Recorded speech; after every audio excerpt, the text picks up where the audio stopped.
If you're interested in figuring out what makes the South Bronx boogie, then the Stage Garden Rumba may be an experience for you. Held at the Taqwa Community Farm, the Stage Garden Rumba gathers artists, activists, and community members to enjoy live performances while starting community dialogue and creating calls to action. Live performance, you're also going to have poets and activists that are going to read the community's rights. They're going to tell you how it is, everything from police brutality, abatement, all the way to just harm reduction, and also just your basic rights in terms of housing and entitlement programs. So you're going to get a varied, well-balanced event that's not only entertaining but also educational. The Stage Garden Rumba was made possible by Nos Quedamos in partnership with Pergones PRTT in an effort to connect to the community while bringing arts and activism into alternative spaces. One of those alternative spaces is the Taqwa Community Farm.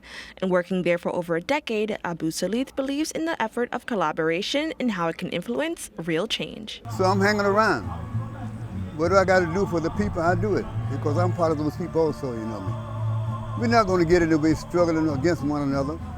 It's better when you do it together, you know, one by one. That's all we need. To learn more about the Stage Garden Rumba and how you can participate, visit pergonesprtt.org. Reporting for BronxNet, Kibin Aline.